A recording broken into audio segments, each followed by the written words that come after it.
And with that, that basically takes care of everything we can do for now in LEGO Island itself. So all that's left is to go to space.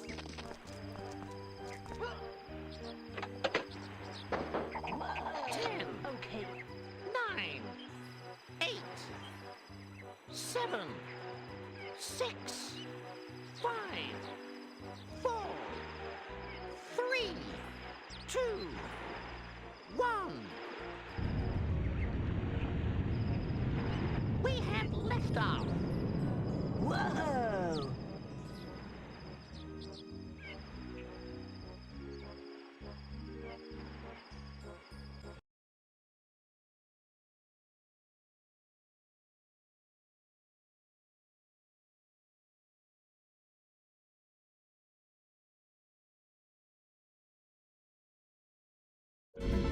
Guide the shuttle through an asteroid field as you travel towards Endor.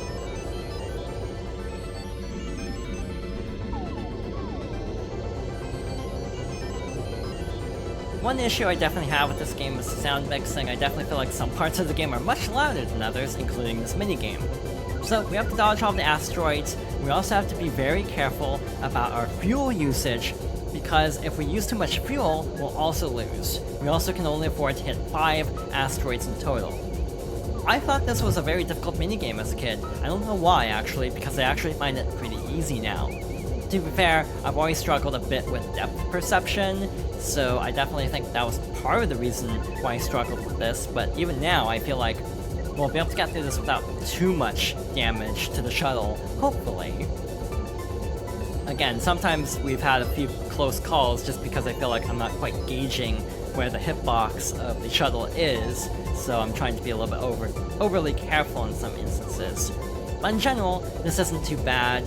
There is another minigame in the PC version where you actually have to practice a space jump, basically jumping out of the shuttle and then landing on a specific spot if I'm not mistaken, and you have to do that also at the end of this mission as well.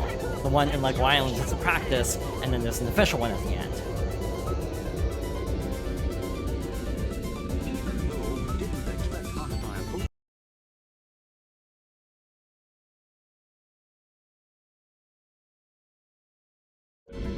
Guide the shuttle through an asteroid field as you travel towards Endor.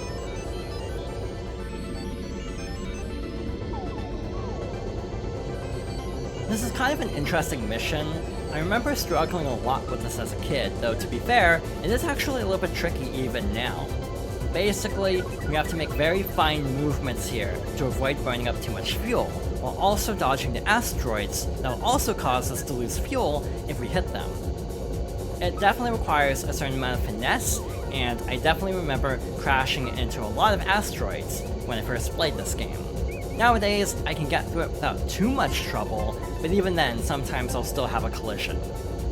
Another thing worth mentioning is I'm pretty sure in the PC version there's an additional minigame that's basically a skydiving minigame to practice landing on OGEL, and likewise you do have to actually land on the planet through a minigame which is not actually present in this version. Again, it's a shame that certain content was actually left out of the PS1 version, but again, it's almost impressive how much actually did make it in. But again, overall this isn't too difficult. We should be getting pretty close to the end actually, just a few more asteroids to dodge here, and we should be good to go before too long.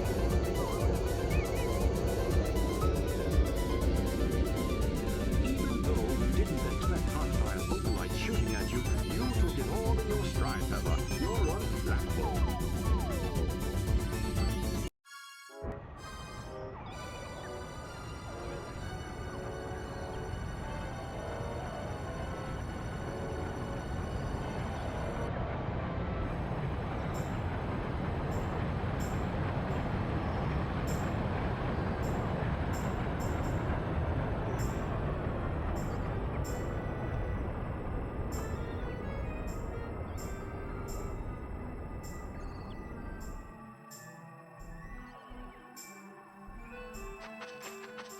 Again, I'm pretty sure there's a mini game for landing on the planet in the the PC version. But anyway, we are now on OGEL, our final destination in this game. One thing I actually forgot to mention is these various areas also have unique skateboards. So in this case, we actually have a hoverboard, which makes sense given that we're in space. We also have crystals as collectibles, and honestly, these will always remind me of the Rock Raiders set, and the Rock Raider game, which admittedly wasn't very good.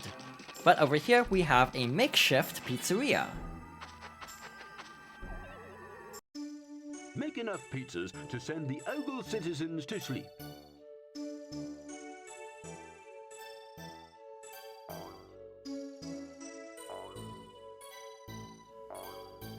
I feel like I've been saying this a lot, but I'm not really a fan of this minigame. It's very unwieldy. Basically, we have to throw the toppings, we can't just put them on the pizza. And in general, I also don't like this from a storytelling standpoint of all things. I feel like there's surprisingly little fanfare of Peppa reuniting with the Brickolinis. They just kind of meet up and start making more pizzas, like old times, and I definitely feel like... I wonder if there was like a cutscene that was left out of the PS1 version, or if it really was just abrupt in every version. Also, you can use the wrong ingredients. It will still count towards the pizza, but I'm pretty sure you'll get a worse score out of it, so obviously we want to be as precise as possible and actually choose the right ingredients. Obviously, we can also just kind of button mash. That's not necessarily advisable. The other tricky part of this mission is it can be very difficult to line up shots precisely, because obviously, since this game was primarily designed around the original PS1 controller as an option, this is very digital, so you can't really like precisely aim when you're throwing. It's just basically like left, right, center, and you just kind of have to hope for the best in a lot of cases that Papa will go where you want him to go and actually, you know, not immediately run into the ingredient directly or miss the ingredient entirely with the pizza. We only have to make 5 like this, thankfully, so it's not too bad, but again, I just find this a little bit weird, personally. I definitely jumped the gun there and picked up a piece of cheese too early. I should have waited for that to land first, but oh well. Obviously, there's a bit of luck involved in this too, because if you get a lot of the same ingredient, that can make it a little bit faster to like mash through some of these menus like this. If you have to actually stop and look at the ingredients, it can be a little bit more time consuming. The camera will pan automatically towards the ingredients if you wait long enough, but generally, I find I just kind of memorize where everything is, and then just kind of go from there, because I don't want to wait. You are on a time limit for each pizza, so obviously you don't want to take too much time here. I feel like Papa's movements also change with every pizza, which also doesn't help with the overall ease of being able to actually line up all these ingredients. Again, that was an example of the camera panning on its own there. Again, Papa didn't go all the way to the left that time, which sucked, because I was really lined up for that spot in particular. So yeah, I kind of recommend just kind of figuring out where everything is without the camera panning, and just kind of going from there to speed it up a little bit. Well, we have 2 more ingredients to go. Well, 1 to go now. It's just a matter of lining it up.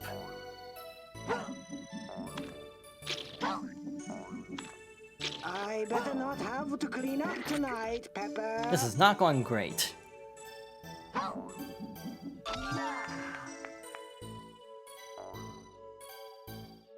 Those pizzas look very good, Peppa. When you get back, you must get Papa to make me one.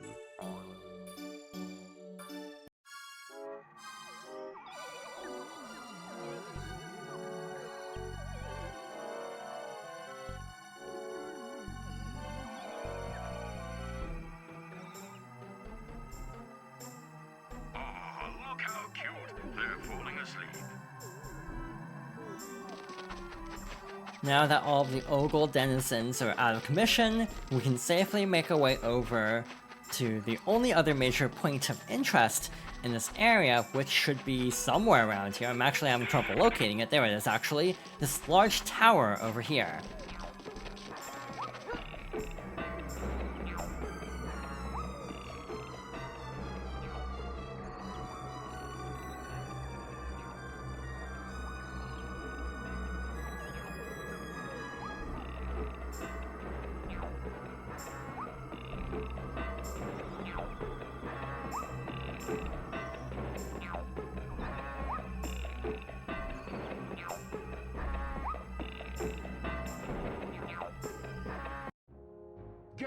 top of the palace and use super hot pizza to defeat the Brickster. So this is our final main mission in this game. And it's a bit of a doozy, but not for good reasons. I find this platforming sequence incredibly frustrating, to be honest, because a lot of the physics don't really make any sense.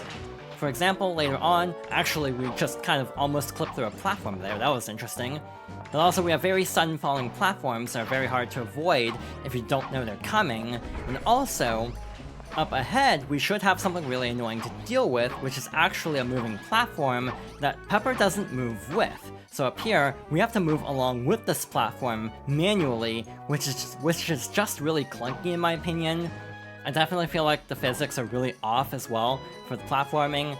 Like, it's very stop and start, and not very fluid. Like, there's no actual momentum here, but once we get past here, we should be relatively good to go.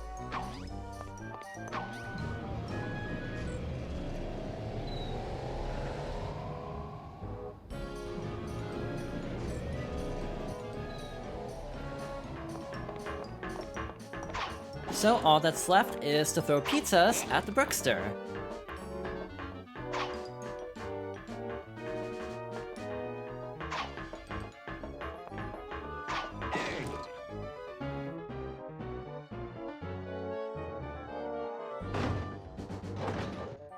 Hey, wait, I don't belong in here. There must be some mistake. Open up, I'm the Brickster. Let me out, I'm innocent, I tell you. Help! I'm so glad, Pepper, that that's over. You did superbly. If I ever need a holiday, I know that Lego Island will be in safe hands. Yours.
I like how there's not even a traditional credits scene in this version, we're just thrown back into Lego Island.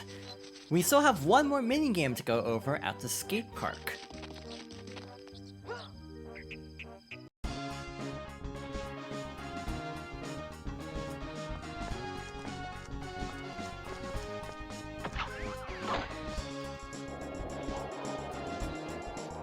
Admittedly, I'm not the best at this mode. To be fair, I've also never played a lot of like skateboarding games. This definitely feels like it's trying to kind of capitalize on the amount of skating games from this era, like Tony Hawk's Pro Skater and games like that. But we can jump with square and then press any of the other buttons in a direction midair to perform a trick. Actually, it doesn't seem like X works for anything, which is interesting, but circle, triangle, and square all seem to perform different tricks, and also different tricks depending on which angle you're pressing. So basically we have 2 minutes to get as high of a score as possible, and remember not understanding the controls as a kid, so I was always really bad at this. I kind of get it now, though to be fair, I don't think we'll end up getting a gold in this either, because I'm definitely wiping out quite a bit. Obviously this doesn't count towards the story, it's just a nice little bonus mode, and a neat little fun minigame I suppose. Regarding the credits, you can access the credits from the main menu, which we'll be doing at the end of the playthrough, as you may have expected. But again, it is weird that this version does omit the credits. From what I've seen of the PC version, it feels like that version actually does have proper credits, which makes this omission even more odd to me. So again, this definitely doesn't feel like the best port of a game. I almost don't know if it's quite a port per se because of certain things being missing and other things being heavily downgraded to the point where it's a very fascinating release. And again, it's just kind of a shame that there's not really an optimal version of this game. It doesn't help that this game, again, isn't exactly well liked among LEGO Island fans, so there isn't the extensive modding scene like for the first game, so you're kind of on your own for a lot of the problems that crop up when you're trying to run a game like the PC version on current hardware.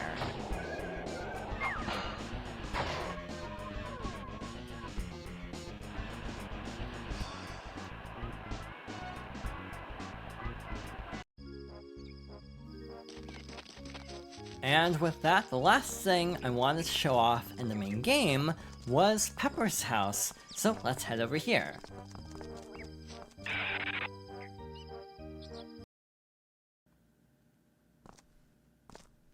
Here, we can actually view all of the trophies we got for all the minigames, and also rankings for the areas. For example, you'll have gold frames, obviously, if you get a really good score, and then you'll have other types of frames, and also smaller portraits if you didn't do as well. So for example, we didn't do particularly well in Castle Island, though to be fair, there's almost no minigames there, so you're relying a lot on the chalices as well.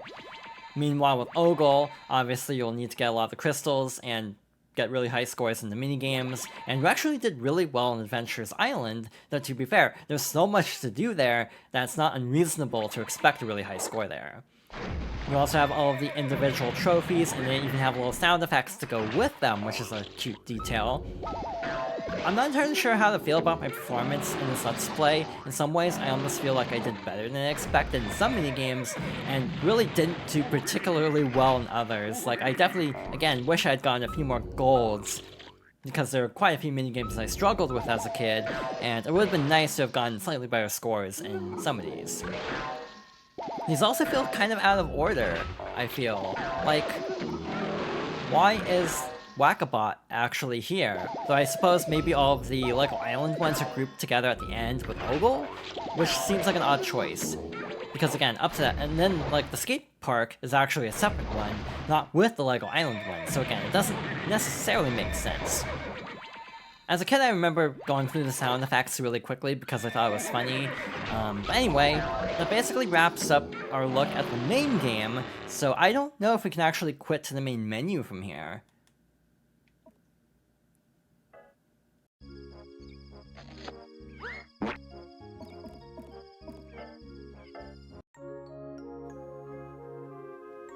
Finally, I did want to go through the credits, which again can only be accessed through the main menu and doesn't actually play at the end of the game itself.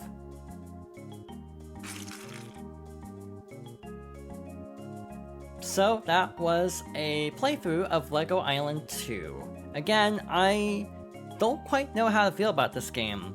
I liked it a lot as a kid, but going back to it more recently, I definitely see why a lot of the fans have issues with it. Personally, I feel like the first LEGO Island is just a really fun, small-scale sandbox, and works really well as a kid's game. This almost feels too complicated to be a proper kids game. Again, some of the minigames are actually surprisingly annoying, and I don't really fault my younger self for being so tripped up by some of these. Also, there is a certain lack of charm. Again, it doesn't help that in the PS1 version, everyone animates super stiffly, but it definitely feels like a massive step back in terms of the level of charm and, whimsy from the original. The original had so much in terms of animations and just weird character moments that made it really quirky and memorable. I almost feel like one of the biggest faults of LEGO Island 2 is it's just not that memorable, which is almost worse than being outright bad, in my opinion. In a lot of ways I feel this way about quite a few games, where I'd rather a game be bad than boring, and that's kind of how I feel about both this and also the next game, which was Island Extreme Stunts. I remember really not liking that game, though in that case, it was almost more because I got really frustrated by some of the mini-games. In general, if you're a fan of Lego Island, this really isn't worth experiencing necessarily. Again, the main reason I get enjoyment out of this game still is I have nostalgia for this era of Lego and seeing, like, you know, Johnny Thunder pop up and the Knights and the Bulls and all, or the Lions and the Bulls and the Knights Kingdom. Stuff like that is cool as someone who physically had those Lego sets, but I feel like as you get farther away from that time period and these sets are more distant in terms of like their relevance, you lose that nostalgia. And so as a result, this game doesn't really have a ton going for it beyond nostalgia. Personally, I still like it. I definitely think the first game is more interesting in that it is more memorable. But I almost feel like this game was a very ambitious attempt to take a very basic sandbox game and make it like an actual full-fledged story mode kind of game. And again, it didn't necessarily land. I definitely feel like it could have been better in a lot of ways. But for the most part, I definitely still enjoy the game. And again, I do have a lot of fond memories of playing through it. So for that reason, I still do enjoy this game to some extent. But again, it definitely is a lot less interesting than the original, and I fully understand why this game has the reputation it does of just not being nearly as good. But with that, the credits are starting to loop, so I think we'll end this playthrough here. So thank you for watching, and I hope you'll join me next time for something different.